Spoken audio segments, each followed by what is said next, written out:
Hey, Mike here. I just wanted to let you know that you can listen to Dark Poutine early and ad-free on Amazon Music, included with Prime.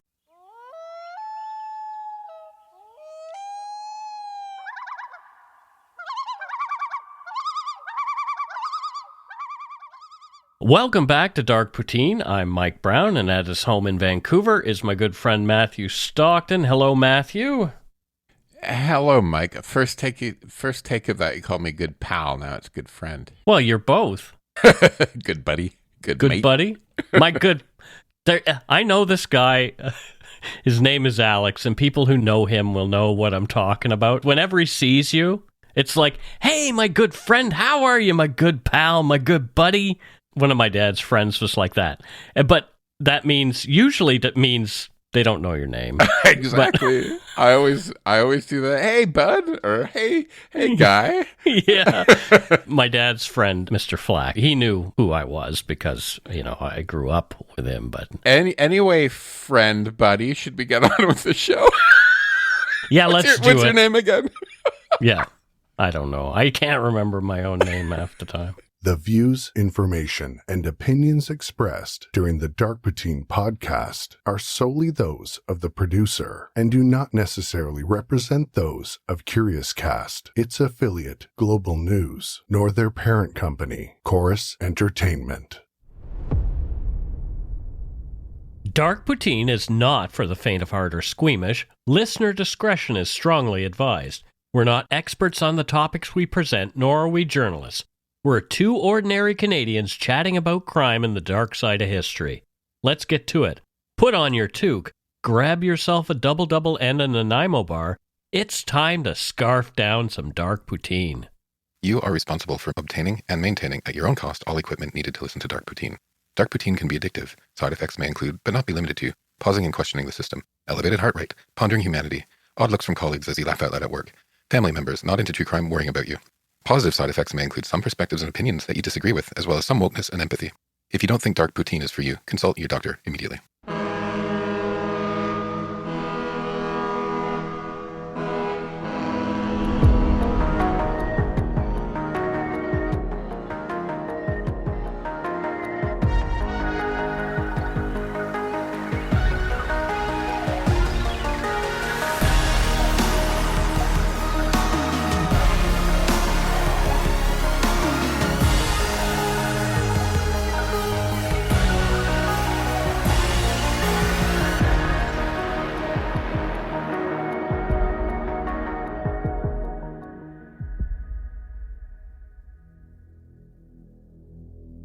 On the morning of July 11, 1996, police were called to the parking lot of a hotel under construction off Interstate 40 at 7471 Crosswood Boulevard in Knoxville, Tennessee.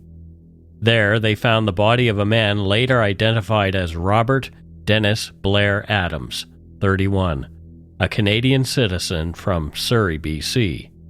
Family and friends called him Blair.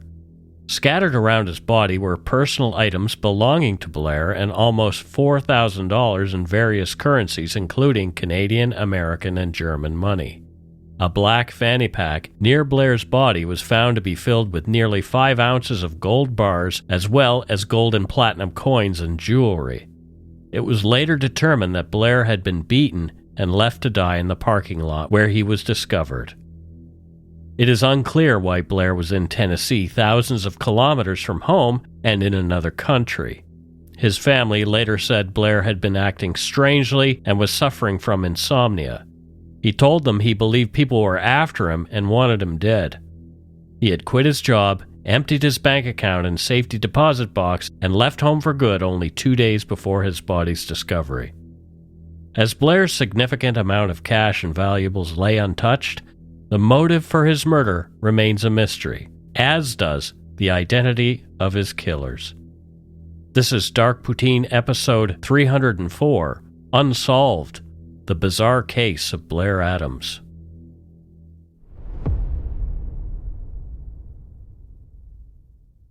Robert Dennis Blair Adams was born in Surrey, B.C. on December 28, 1964.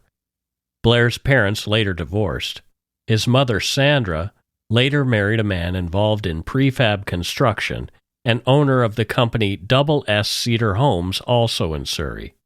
According to their website, since 1979, Double S Cedar Homes has built and delivered several thousand homes in Canada and the USA. It has also exported many homes around the world to countries such as China, France, Germany, Japan, the United Kingdom, Spain, and Taiwan. Double S Cedar Homes manufactures the highest quality post and beam homes at a very affordable price. Double S Cedar Homes manufactures residential homes and cabins, cottages, country homes, retirement homes, and laneway garages. Blair would later go on to work at his stepdad's business, working his way up to foreman. As with all of us, Blair Adams was a complex person. After some run-ins with the law and struggles with alcohol, Blair began attending 12-step meetings and sobered up sometime in 1994. In late 1995, Blair worked on a project for an assisted living center near Frankfurt, Germany. During a party in November, he encountered a German woman and they started a relationship. She described Blair to investigators as a kind and courteous man. However, contrasting views later emerged, including from a colleague in Germany who depicted him as aggressive and prone to conflict, noting that he sometimes engaged in physical altercations. Blair's mom told the Knoxville News Sentinel that her son was ambitious and kind, but how he behaved in the months leading up to his death was out of character for Blair. Sandra indicated that at one point Blair was in a homosexual relationship with a roommate. She told the Knoxville News Sentinel, quote, "They acted a little strangely and giggled a lot, and it was kind of odd, but then he went back to a heterosexual relationship after that," end quote. Sandra went on to say that she did not believe Blair was suffering from any kind of mental illness, at least none that had been diagnosed. Acted a little strangely and giggled a lot. And giggled a lot, yeah. What does that mean? That's a great question. Well, I've noticed you tend to giggle a lot, Matthew. Also, one other thing here. Yeah. Whenever it comes to somebody being gay, right? Mm-hmm. Or bisexual. Or bi or whatever. But what you read here was, leading up to his death, you were talking about behaving in months leading up to his death out of character, right? Mm-hmm. Yeah. Maybe gay was character. Could have been. Right? Yeah. Sometimes moms don't know. Sometimes parents don't know or don't want to deal with it. Or sometimes sons and daughters hide it. Mm-hmm. Right? So when it does happen or when it comes out a little bit, then they're like, it's out of character, when in fact it was in character. Yeah, fair enough. Well, there was other stuff going on that was out of character. We'll get into that. And that is definitely out of character stuff. Yeah. Yeah. So in the summer of 1996, Blair stopped attending his 12-step meetings and his behavior became increasingly odd. His attention to work declined, and as a foreman, he was responsible for site security, but had left the work site unlocked more than once. His stepfather and other co-workers have become concerned about him, even suggesting he reach out for medical help, but Blair declined to do so. Blair began telling Sandra, his mom, that he thought people were out to get him and wanted to kill him. When Sandra pressed him for details, Blair clammed up, saying he did not want to discuss it further, but he did seem genuinely frightened. 6 days before his mysterious demise, Blair made a significant financial move by withdrawing nearly all his funds from his bank account, removing all his valuables from his safety deposit box, and placing them into a fanny pack.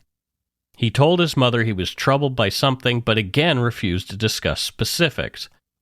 He subsequently embarked on an impromptu journey to Courtenay, north of Nanaimo, on Vancouver Island, aiming to visit his uncle, who unfortunately was not at home.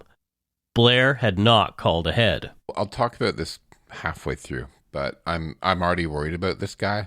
Yeah. I kind of can see where this behavior is going and probably what's causing it, because I've had a lot of experience with this, and I'm automatically sitting here thinking it is really hard to do, especially the first time that somebody has a mental health crisis, is what I think is probably going to be happening here.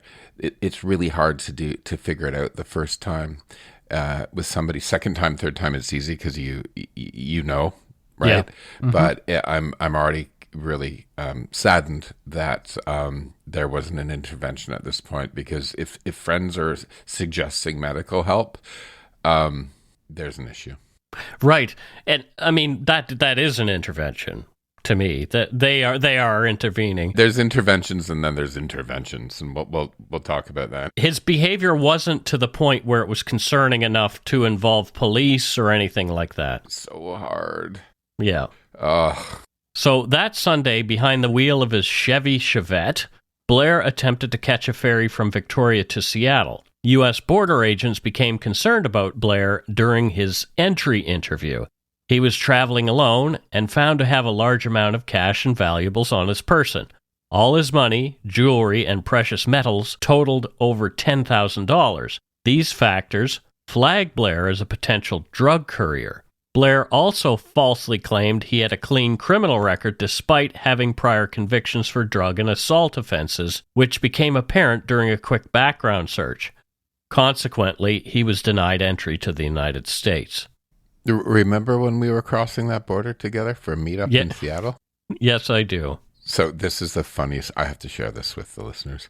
Yeah, so you've shared it before, but yeah. It's the funniest thing ever. So the agent is like, "What do you do?" And you're like, "I do a true crime show." And he's like, "What got you into that?" And I'm sitting here thinking, oh, he's fishing to see if you had a criminal record that made you get into it, right? And you go on about episode 10 and about your monster and potentially being kidnapped, etc. There's really deep stuff, and you go on and on and on. And it's like, and the guy's looking at me like, holy shit. And then he looks at me like, what do you do? And I'm like, I'm the comic relief.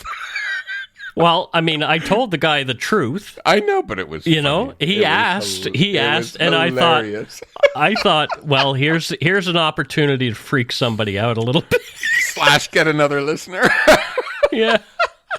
Anyway, that's one of my great memories of us. Yeah, we had a good time.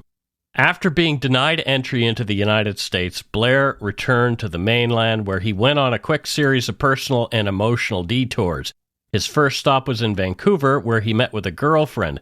This visit was likely a search for comfort or an attempt to find solace in familiar company amidst his growing turmoil. Subsequently, he traveled to New Westminster and spent time with a male friend, and finally, he visited his mother, Sandra Edwards, in Surrey. These visits were not merely social calls. It was apparent to those he visited that Blair was a man haunted by something unknown. Yeah, maybe this was somehow in his mind a farewell tour, or somehow a cry for help without understanding what needed to be done to ask for help. That's right. Yeah. Yep, that's what I think too.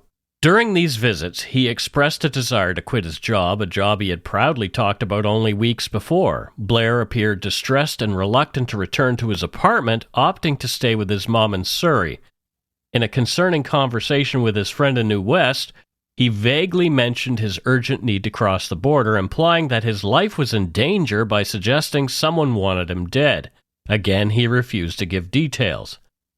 Blair went to the S. Cedar Homes Company office and quit, saying he was unsure he could continue there. He did not wait for his final paycheck.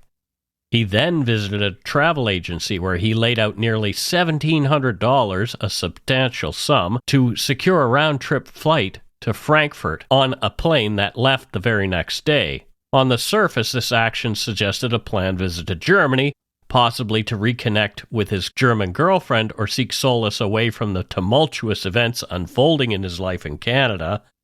However, the situation took an unexpected turn when investigators found that his girlfriend in Germany had no idea that Blair might be planning to come visit. Oddly, Blair requested a refund for that ticket the very same day, saying the person he intended to visit was ill. Oh, I see. So, yeah, maybe he somehow just changed his mind. He did something that I would do. I would lie to a ticket agent saying there was like a death or an illness to help ensure I got my money back. Right. But, like why he changed his mind isn't clear. Yeah, so he'd never got in touch with her about it. Nope. Okay. So it wasn't like she said no, and then he's like, okay, then I'll just. No. Okay. It isn't clear why he was even going to visit, like why he chose Germany. I mean, one can infer that he was going to see her. Yeah. It is a place that he had been before, so. Yeah. In the early hours of the following day, Blair tried to cross into the United States on foot via the Pacific Highway border crossing that links Surrey to Blaine, Washington. However, immigration authorities noticed minor abrasions on his hands and legs, and his appearance coincided with that of a suspected car thief. A blue car reported stolen in Vancouver was found close to where Blair was trying to cross, yet without conclusive evidence to detain him, Blair was allowed to return to Canada. A friend later told police that she had seen Blair driving a blue car in the days before his death, and not his Chevette. Undeterred, in his efforts to leave, Blair went to the Vancouver airport, where he exchanged his Chevette for a rented Nissan Altima, and rather than attempt to board a flight there, he once again made his way to the U.S. border, successfully crossing on his third try. He drove down Interstate 5 to SeaTac Airport outside of Seattle, leaving that rental car in the parking lot. Once in the airport, Blair sought out a flight east, opting for an overnight direct flight to Washington, D.C. Blair paid $800 for a one-way ticket despite the cost being double that of a round-trip fare. Blair landed at Dulles International Airport in Washington on the morning of July 10th. At 6:45 a.m., he rented a Toyota Camry and embarked on a 7-hour road trip to Knoxville, Tennessee. The Knoxville News-Sentinel reported that close to Zion Crossroads along U.S. Highway 250 in Troy, Virginia, Blair accidentally reversed his vehicle into another man's car, resulting in slight damage to both vehicles. The other driver later relayed to investigators that Blair appeared amiable, but he was in a big hurry. Blair's mother, Sandra, later told the Knoxville News-Sentinel that Blair was planning to attend the Summer Olympics in Atlanta that were set to begin on July 19th. Inexplicably, she had never shared this with the investigating authorities after Blair's death. When reporter Travis Dorman attempted to call and gain more information, i.e., what Blair had said and how she'd become aware of his intent to attend the Olympics, Blair's stepdad answered the phone and angrily dismissed the reporter. Sandra Edwards did not speak publicly about this again and passed away in 2020, so we cannot get more information about this part of Blair's last few days. It's no surprise to me here. I think her son was killed. She's trying to make sense of things, probably. Sometimes when you're trying to make sense of things, you fall into wishful thinking or starting to put pieces together that were maybe vague but not really necessarily true, just trying to make sense of it. So maybe at one point he'd talked about wanting to do it, and that sort of just connected in her head, right? You can't take what people say, especially when they're distraught like this, at face value in some ways, you know? The initial sighting of Blair Adams in Knoxville was at a gas station on Strawberry Plains Pike at 5:30 p.m., about 14 hours before his demise. An Interstate repair service driver, Gerald Sapp, was dispatched there following a call from a gas station counter clerk about Blair's issue with a car key that wouldn't work. Blair was mistakenly trying to use a Nissan key for his Toyota Camry rental from a different company. Despite Sapp's suggestion to search his pockets for the correct key, Blair refused, convinced he had the right one. Sapp then facilitated towing the Camry to a shop and escorted Blair to the newly opened Fairfield Inn. Noticing Blair had left his bag behind, which Sapp then returned to Blair before he left. Sapp later told the Knoxville News-Sentinel, quote, "He didn't appear to be messed up, he didn't appear to be on drugs, but his mind wasn't functioning correctly for some reason," end quote. The Nissan key was later matched to the rental car that Blair had left in Seattle. The key to the Camry was found among the items later discovered scattered beside Blair's body the following day. In the hotel lobby after 6 p.m., the surveillance cameras captured a series of perplexing actions by Blair Adams. For 40 minutes, he was seen entering and exiting the hotel lobby 5 separate times, displaying erratic and indecisive behavior. This unusual pattern culminated when Blair approached the front desk and handed over $100 in cash to secure a room for the night. Remarkably, after completing this transaction, he departed the scene without waiting to receive his change, indicating a hurried or distracted state of mind. The desk clerk, Tika Hartsfield, watched Blair during these interactions and noticed his agitated and paranoid demeanor.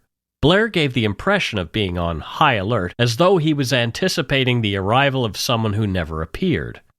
This heightened state of vigilance suggested that Adams was grappling with significant anxiety or fear, further evidenced by his failure to make use of the accommodation he had just paid for.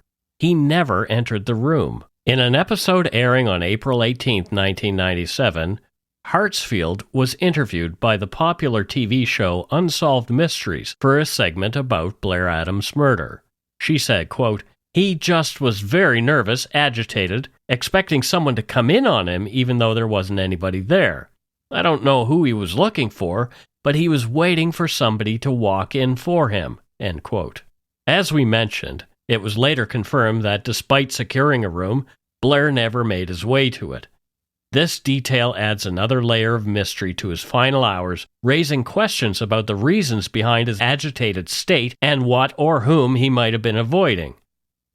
His actions in the hotel lobby, marked by repeated entries and exits, a hurried financial transaction, and an obsessive sense of unease, paint a picture of a man deeply troubled and possibly feeling pursued, though the source of his distress remains unclear.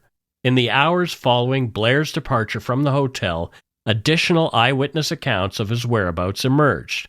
Perry Moyers, a detective with the Knox County Sheriff's Office at the time and an investigator on the case, scrutinized 2 particular sightings reported after Adams left the hotel that evening, ultimately deciding to discount them. At the Cracker Barrel on Strawberry Plains Pike, 2 female patrons recounted seeing someone who looked like Blair Adams, accompanied by another man, whose identity remains unknown. The descriptions provided by these women regarding the man's appearance were inconsistent. Police were, however, able to create a composite of the person of interest, but he has never come forward, nor has he been identified. Similarly, 3 staff members reported seeing Blair Adams at the T&R truck stop located on Deep Springs Road in Dandridge between 9:30 and 10:30 p.m. They described him as browsing tattoo magazines and conversing with an unidentified individual about Canadian currency. This sighting was unverifiable as no security footage was available to determine if it was actually Blair Adams. The next recorded sighting of Blair Adams came the following day when he was found dead in the gravel parking lot of a hotel under construction, the Country Inn, now a Travelodge, just across the road from the hotel at which he'd rented a room. More after a quick break. If you're looking for a smoking gun, I can absolutely guarantee you will not find it. In October 2001, a series of letters filled with a deadly powder called anthrax were dropped into the U.S. mail system. What started as an unprecedented case turned into an unsettling mystery. Who sent these deadly letters? And why? From Campside Media and Sony Music Entertainment, I'm Josh Dean, and this is Cover Up Season 4, The Anthrax Threat. Available now.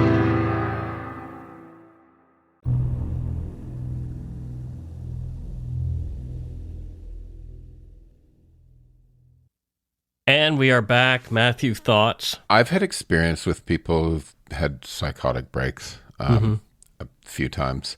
Yep. And I think maybe a lot of the listeners who've had experience with friends or family members going deeper and deeper into something like paranoid schizophrenia, they might see a lot of the signs that I'm seeing in this story. I've intervened. I've had people sectioned, helped have people sectioned, meaning I've had them taken against their will into a mental institution. I've called health units to come check on people to determine they haven't taken their meds, you know. I've been a witness in court for someone who's going to get kicked out of their social housing because of actions that were a result of mental health crisis. So with that experience, and, you know, I'm not a mental health expert, but as a punter who's had experience, it's clear to me that he's in a full-on mental health crisis, and his actions are, there's no sense in trying to make sense of them because they don't make sense. That's right. Right? And I feel really sad for the guy and his family at this point. Me too. On July 11th, 1996, when two construction workers pulled up to their job site at 7471 Crosswood Boulevard in Strawberry Plains neighborhood of Knoxville, Tennessee, they were shocked to see what appeared to be the body of a man laying in the gravel parking lot. During an interview with NBC 10 News later that day, one of the construction workers said, quote, "His lips had already turned purple. We tried to see if he was still alive and needed medical attention," end quote. According to the Post-Register, quote, "Adams' pants had been removed, like someone else pulled them down," said Knox County Sheriff Jimmy J.J. Jones, who was a lieutenant over the Major Crimes Unit when he responded to the scene, end quote. Blair's shirt was open. Some sources say it was ripped open, but this is unverified. Blair's socks were nearby, turned inside out. One of his shoes was under his head like it'd been placed there by Blair or someone else to act as a support or makeshift pillow. Near Blair's body was a large amount of money valued at around $4,000 US in Canadian, American, and German currency. Investigators determined that a small amount was missing, but those two bills were recovered after a construction worker admitted to having picked it up at the work site. How would they know that that a small amount was missing? That's a great question, because they never really got into that. Either the guy admitted it and they were like, oh, okay, so there was a small amount missing that we didn't know about, or they had some magical way of determining the exact amount of money this guy had on him. Literally, even if they saw how much he took out and how much he spent here and there, he could have given $10 to a homeless person or dropped some money or bought a pack of gum, you know? Yeah. It's I just find it interesting that they determined a small amount was missing and then recovered it, right? Exactly. Blair's belongings were dispersed around the crime scene. Early in the investigation, police found the key to the Toyota Camry Blair had rented at the Dulles Airport in Washington. This was the one he'd refused to search his pockets for. His fanny pack, laying close by, contained small platinum and gold bars, valuable jewelry, coins, his sunglasses, and some more keys. Blair's dark-colored duffel bag, also found nearby, contained, among other things, Blair's travel receipts and maps. Detectives also recovered his driver's license, passport, and credit card. Former agent David Davenport of the Tennessee Bureau of Investigation seems convinced a vehicle was involved in Blair's demise, as his belongings were scattered over a wide area. He said, quote, "They were strewn about 100 yards from his body, like they had been thrown from a vehicle as it was moving."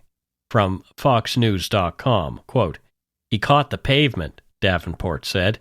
"If you've ever wrecked a motorcycle, how the rocks or pavement will eat you up, one of his hands looked like that."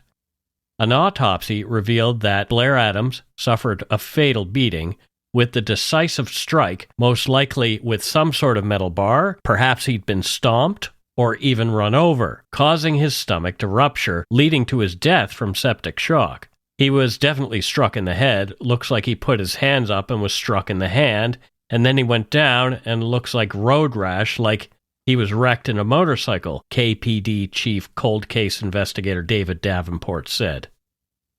Road rash injuries could also occur during a mighty struggle while the victim was dragged across the gravel. It isn't clear how this happened. Defensive injuries on his body indicated that Blair had fought his attacker. The most notable evidence found at the scene was a long strand of hair belonging to someone else discovered in Blair Adams' hand. David Davenport noted injuries on Blair that suggested he had been subjected to a sexual assault, perhaps with an object, as no DNA evidence was found to support this assumption. They have held back further details of this for investigative purposes. Toxicological analysis confirmed the absence of drugs or alcohol in Blair Adams' system. He was still sober when he died. As we mentioned, he had no formal diagnosis of any mental health condition. After a canvass of the area, the only witness who reported anything unusual was a security guard from a nearby establishment who recounted hearing a sudden scream around 3:30 a.m., which he believed was that of a female. Subsequent tips have suggested a drug deal or a sex-for-hire transaction gone wrong. The truck stop at which Blair was reportedly seen was well known for being a stroll for sex workers looking for clients. According to the Toronto Sun, David Davenport said, quote, "Maybe he got rolled, or maybe it was a female prostitute. Maybe she had a pimp that was close by, and they were going to roll this guy, and they got scared and didn't," end quote. That is so heteronormative. And also the words prostitute and pimp are kind of problematic. Right, and they say maybe a female prostitute. It's like, okay, or he was gay bashed. So, if he was in a bad mental state and thus not being cautious in a wrong crowd and came on to somebody, he could have been lured away and beaten. That's right. The foreign object insertion rape, believe it or not, is something that often happens or sometimes happens in gay bashings because there's a suggestion of, oh, you want this.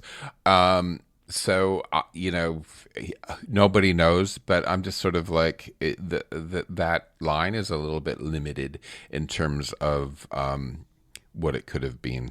I agree. It's not as thoughtful as I would hope an investigator would be in, I guess this was 2018, that interview. So, Did gays exist yet? Do they now, Matthew? Or is it just some kind of fake thing made up? Christ on a crutch. If he had been rolled, why leave all the money and valuables? Investigators surmised that darkness played a part in that. Perhaps Blair's assailants did not see what he had. Another interesting theory is that the money was not what they were after. Who knows? Over the years, much speculation has been made about this case, primarily focused on Blair Adams' reasons for leaving Canada so abruptly. Sadly, this reminds me a little bit of the Elisa Lam case covered in Dark Poutine episode 36. To refresh, the mysterious death of Elisa Lam, a 21-year-old Canadian student, attracted international attention due to its peculiar and tragic circumstances. Elisa disappeared at the end of January 2013 during her stay at the Cecil Hotel in downtown Los Angeles, a location known for its checkered history. On February 19, 2013, after guests at the hotel complained about low water pressure and strange-tasting water, Lam's body was discovered in a water tank atop the hotel's roof. Surveillance footage from the hotel's elevator, released by the police and widely circulated online, showed Elisa on the day of her disappearance exhibiting unusual behavior, such as gesturing wildly, appearing to hide from someone, and moving in and out of the elevator in a peculiar manner. This footage fueled widespread speculation and theories regarding her mental state and the circumstances leading to her death. The Los Angeles County coroner ruled Lam's death an accidental drowning, with bipolar disorder listed as a significant condition. No evidence of physical trauma, sexual assault, or suicide was found. The coroner's report and the circumstances of her death raised numerous questions regarding hotel security, access to the roof and water tanks, and how Elisa ended up in the tank by herself, given the tank's heavy lids and the lack of easy access to them. We explained our theories on that in our episode. The case has inspired various media adaptations and remains a topic of interest for true crime enthusiasts, partly due to the eerie elevator video and the mystery surrounding Elisa's final days. However, we speculated that Elisa was suffering from some kind of psychotic break caused in part by her not taking her medication. And I believe that nothing sinister or paranormal was involved in that case, and we made that clear in the episode. When you covered this show, you didn't say it was anything paranormal, and I think you and Morgan on your other show talked about that as well, and I'm glad, because we try not to, sensationalize things and say, "Oh, it's a ghost." Like we want to we ask questions. Like that's what that's about. And that's important. But so much of the coverage that you didn't do, Mike, was about the paranormal, and I actually think when people or that somebody was chasing her and all this kind of stuff. And I think this paranormal stuff, especially, really does a disservice to people who are suffering from mental health issues. I was like, it's right in front of you that this woman needs help.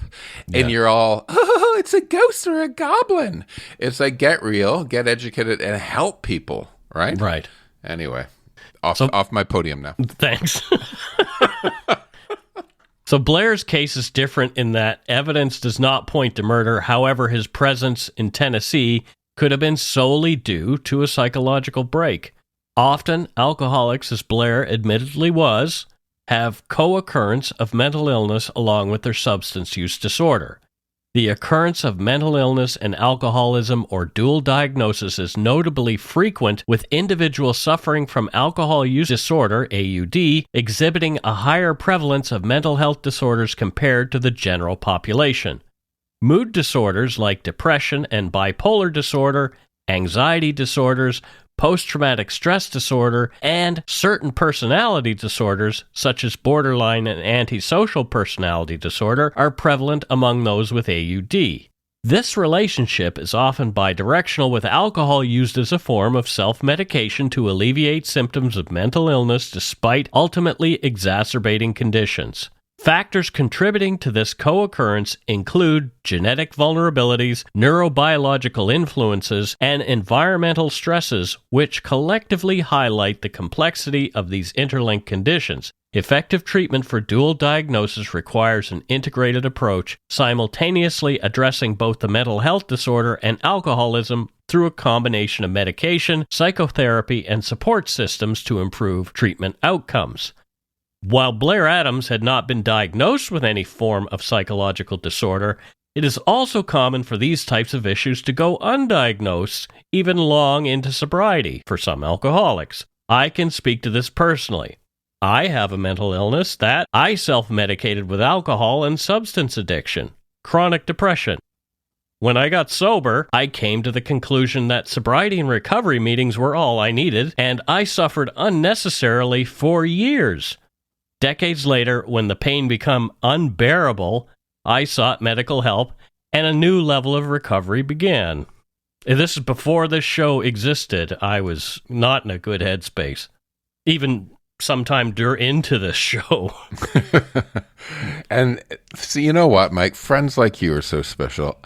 You have this weird brain that I friggin' love, right? I definitely have a weird brain. And a lot of my friends are slight oddballs in one way or the other, and it's what makes you you, but that sort of brain can also monkey wrench itself, right? And I'm so happy that you unmonkey wrenched yourself to be this lovely human. Well, I'm continually, one day at a time, unmonkey wrenching. I still need help. I still need help every day. Anyway, it's a good thing. I'm glad I know what's going on. Or at least I have some semblance of an idea of what's going on. What's that old Virginia Slims ad campaign? You've come a long way, baby. I guess so.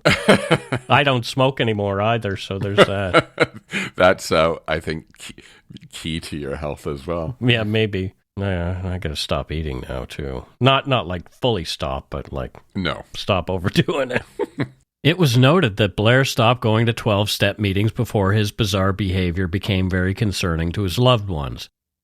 And this might have been his only means of support at the time, as it was for me for all those years. The cessation of 12-step program meetings can significantly impact those battling alcoholism, leading to a variety of challenges. The loss of these meetings can intensify feelings of isolation as individuals miss out on a community that offers understanding and shared experiences. It might also undermine accountability, crucial for maintaining sobriety, and diminish motivation as peers' positive reinforcement and encouragement become absent. The structured environment provided by 12-step meetings, which helps individuals prioritize sobriety and develop healthy coping mechanisms, is lost, potentially leaving them without direction or effective strategies to manage cravings and triggers.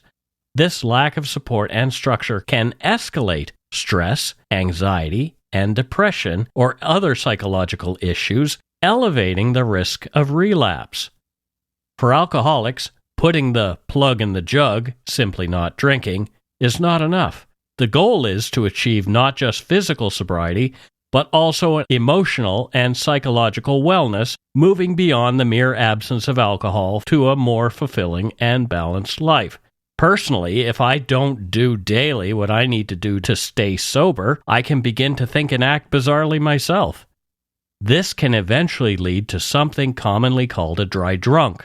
Dry drunk syndrome is a term often used to describe individuals who have stopped drinking alcohol but still exhibit behaviors, attitudes, and emotional issues that were present during their time of active alcohol addiction. Although they are not consuming alcohol, they may struggle with the psychological aspects of addiction such as anger, resentment, mood swings, and a sense of dissatisfaction with life, restless, irritable, and discontent. This condition highlights the importance of addressing not only the physical dependency on alcohol, but also the underlying emotional and psychological issues that contribute to addiction. Critical characteristics of dry drunk syndrome include difficulty in dealing with emotions, exhibiting negative behaviors such as selfishness or impulsivity, longing for the drinking lifestyle, and struggling with sobriety because the root psychological issues have not been addressed. Treatment and management of dry drunk syndrome often involves therapy, support groups, and developing healthy coping mechanisms to deal with life stresses without resorting to booze again. Perhaps Blair felt he could go it alone, the stress of which eventually led to his psychological issues. This is not meant to shame or blame Blair in any way, as I too have been guilty from time to time of trying to fix my broken mind with my broken mind. It just doesn't work. But seeing that when you're deep within it is almost impossible. I don't believe there's any mystery about what led Blair to where he was, but someone out there knows what happened.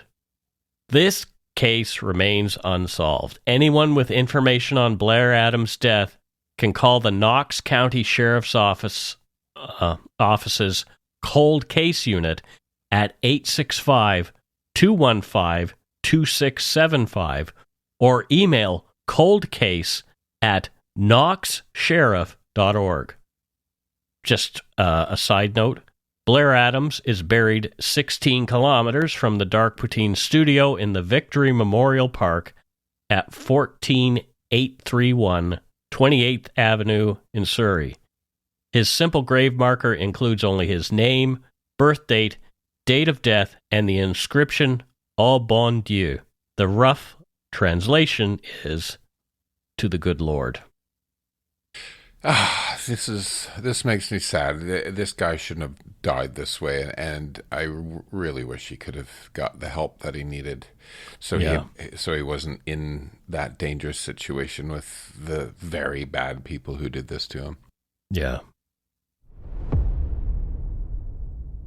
Before we get to voicemails, Patron and Donut Money donors, we want to give a brief update on the case of Byron Howard Carr, and we covered his unsolved murder in episode 222. And a refresher, Byron was a teacher from Prince Edward Island who was gay. His family found out after his death and was murdered, and the case had gone unsolved for a number of years.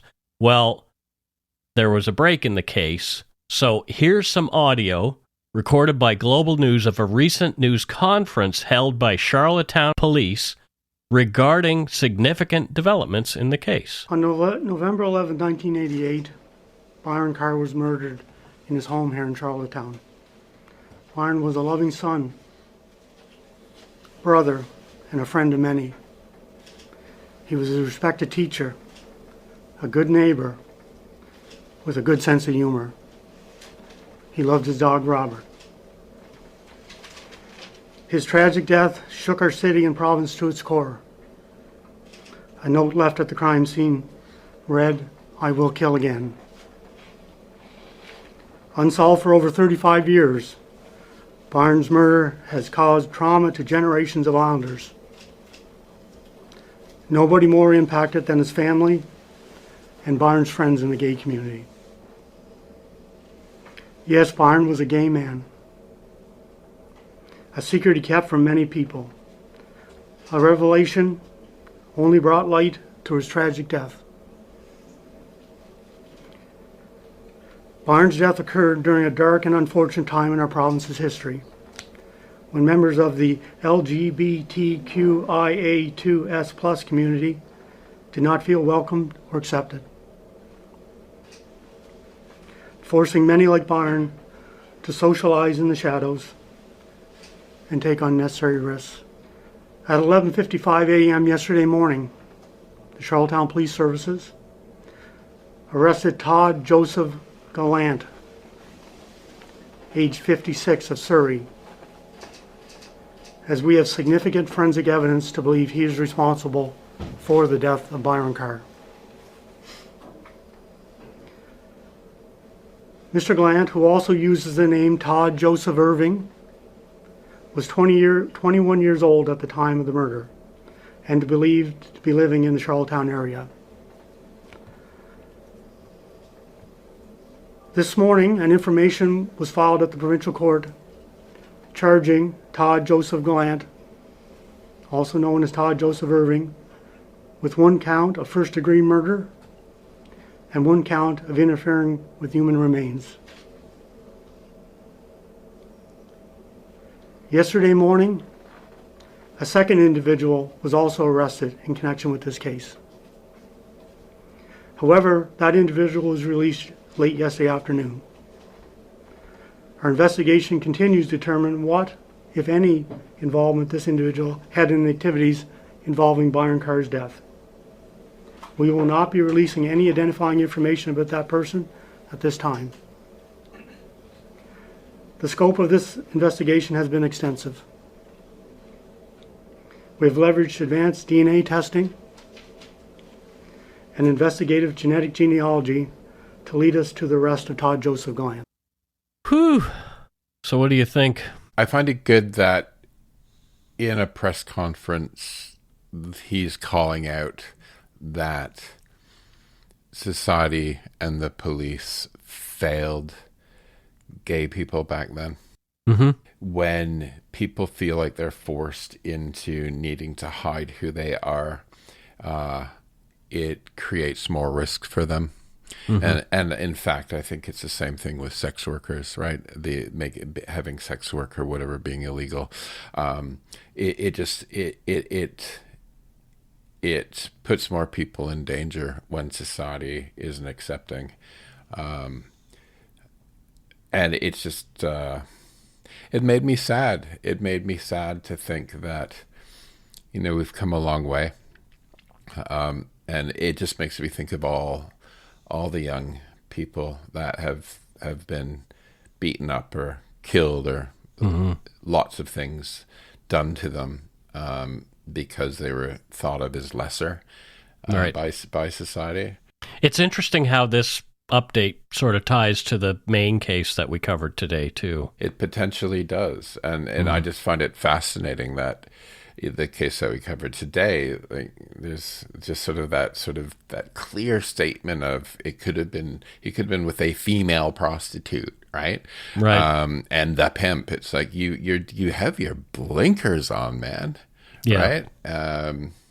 So there's a lot of work to be done, and indeed, if this person is found guilty, that makes me happy. Yeah. Well, he does look like a pretty hard man, and I'm not saying how you look makes you guilty of anything, but the picture that that was posted in the Global News article, this guy does not look like a friendly gentleman, if you know what I mean. Just, you could see the years of of hardness on his face. Anyway. And that's it for Dark Poutine episode 304, Unsolved, the Bizarre Case of Blair Adams.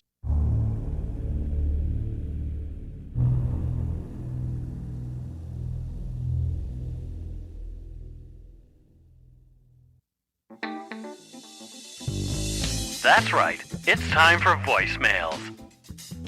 You can leave us a message at 1-877-327-5786 or 1-877-DARK-PTN. We'd love to hear from you. Let's see who called us this week. As far as voicemail goes, we don't have any this week, so don't forget to call us if you want to, because you might hear your own voice on the show. We'd really like to hear from you. I don't like not having a voicemail or two. Come on, call in. Yes, call us up. I won't make fun of you too badly. Matthew won't make fun of you too badly. There are thousands of you. There are thousands of there are thousands of you that listen every week, so one or two can call. Come on. It's toll free in the US and Canada. Come on. Here, kitty. Oh, well. That's it for this week's voicemails. Again, you can leave us one at 1-877-327-5786 or 1-877-DARK-PTN. We'd love to hear from you, even if it is just to say hi and to tell us to go shit in our hats. If you're stumped for what to chat with us about, a quick story is welcome. We don't have any new patrons this week, but we do have a Donut Money donor, and that person's name is Tim Noble. Tim says, I'm not Canadian, and I have only visited Canada twice in my life, but something about the cases you cover and the way you write about and discuss them really creates a strong sense of place and consistency, and consistently draws me in. The two of you have a great chemistry, and it's always a pleasure to listen to you on my regular evening walks by the North Sea. Keep up the good work, and go take a shit in your hats. Tim Noble, Color Coats, Color Coats, UK. So he's in the United Kingdom. Color Coats. CULLERCOATS. Color Coats. Yeah. It could be color cuts, maybe. Tyneside. Mm-hmm.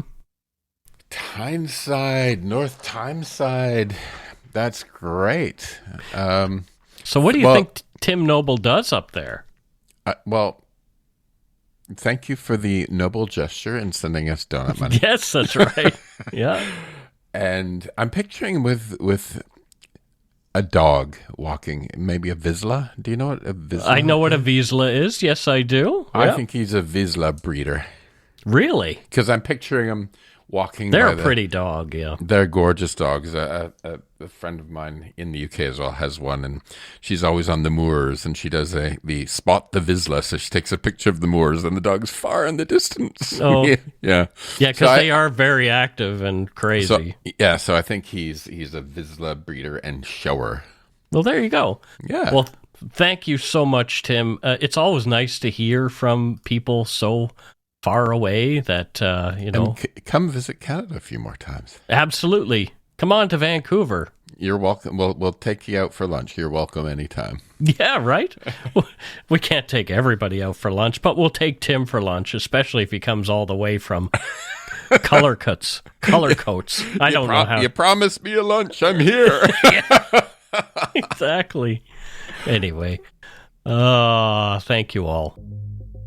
Thanks to all our patrons and Donut Money donors, past and present, for your generosity. It helps to keep the show going. You can become a patron of Dark Poutine at patreon.com/darkpoutine. For a one-time donation, you can send us donut money via PayPal using our email address, darkpoutinepodcast@gmail.com. If you don't already subscribe to the show, it would mean a lot if you did. You can easily find Dark Poutine on Apple Podcasts, Spotify, or wherever you listen to your favorite shows. If you haven't gotten yours yet, my book, Murder, Madness, and Mayhem, is available to order via a link on the Dark Poutine website. And speaking of darkpoutine.com, please check it out for show notes and other cool stuff. We'd appreciate it if you took the time to give Dark Poutine a like or a follow on Facebook and Instagram. Most importantly, thank you for listening, and tell your friends about us. Word of mouth is a powerful thing. And that's it for this episode. So until next time, don't forget to be a good egg and not a bad apple. Until we meet again, I don't know how, don't know when. Okay, Vera Lynn. I love Vera Lynn. I do too. My grandma's name was Vera, so that's kind of why that song is special to me too. Okay, well, put her on and she'll sing us out. Bye. I can't do that. That's copyright violation, but... I know, that's why I'm singing it. Okay. Bye, everybody. Bye, everybody.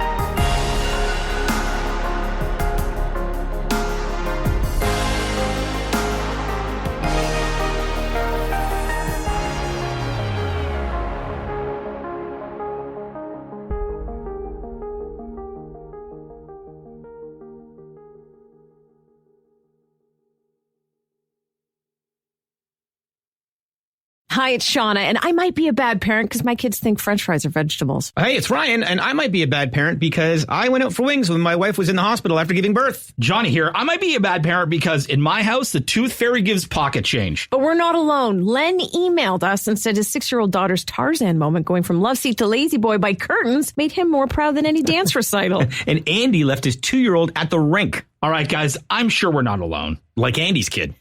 For stories and confessions like this, make sure you check out our podcast. It's called Bad Parents, and it's available wherever you get your podcasts. I left a glove at the rink.